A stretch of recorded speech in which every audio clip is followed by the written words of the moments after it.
বসেন, আপনি ওখানে বসেন, আমি যে চেয়ারে বসছি ওই চেয়ারে বসেন, যান ওই চেয়ারে বসেন, ওখানে বসেন, এইখানে বসেন, এইখানে বসেন, বসেন।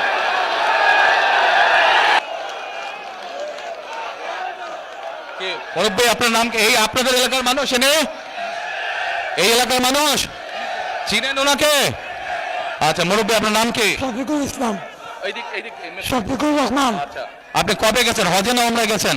আমি উমরায় গেছি 5 বছর আগে। 5-6 বছর উমরায় গেছেন। আচ্ছা তো উমরাতে যখন গেছেন আপনি উমরা কোথায় করেছেন?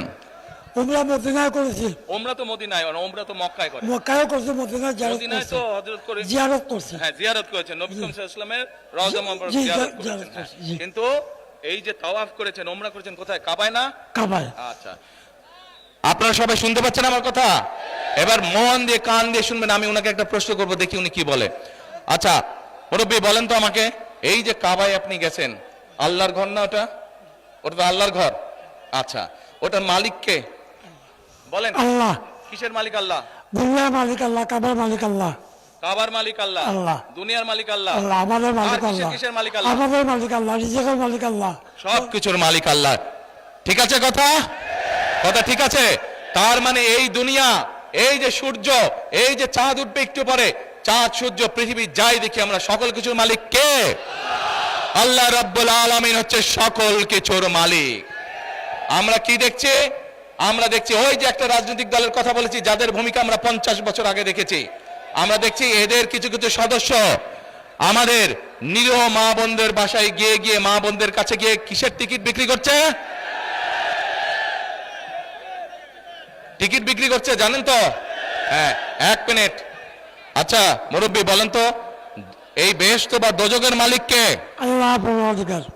মুরব্বী বলেছে বেহেশত ও দোজখের মালিকও আল্লাহ তাআলা। আপনারা একমত? কারা একমত এটার সাথে হাত তুলেন, যারা যারা একমত এটার সাথে?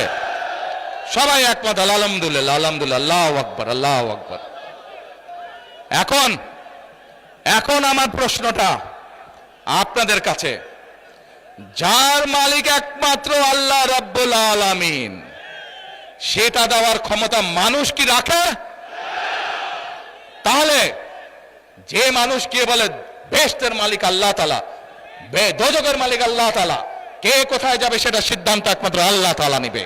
তাহলে যারা গিয়ে বলে যে তাদেরকে ভোট দিলে বেহেশতে যাবে, এটা কি হতে পারে? মুনাফিকি না, এটা রীতিমতন শিরকি, শিরকি, শিরকি। আল্লাহর সাথে তারা তুলনা করছে। কাজেই 71 সালে তারা তো মানুষ হত্যা করেইছে। এখন তারা আবার বহু মানুষকে বিভ্রান্ত করে তারা শিরকির অংশীদার করছে। কত বড় মুনাফিক, কত বড়! তাহলে চিন্তা করেন, যারা এই ভোটের আগে আপনাদের ধর্মে, আমাদের বাংলাদেশের মানুষের ধর্মীয় অনুভূতিতে আঘাত করে মানুষকে ঠকাচ্ছে, এরা যদি কোনোভাবে, আল্লাহ মাফ করুক আল্লাহ না করুক, কোনোভাবে যদি ক্ষমতায় যেতে পারে, এরা কিভাবে মানুষকে ঠকাবে চিন্তা করেন। 1 মিনিট, কথার যুক্তি আছে কি ভাই? যুক্তি আছে কথার? যুক্তি আছে? এই শিরকিওয়ালাদেরকে, যারা শিরকি করে, এদেরকে বর্জন করতে হবে, মানুষকে সচেতন করতে হবে।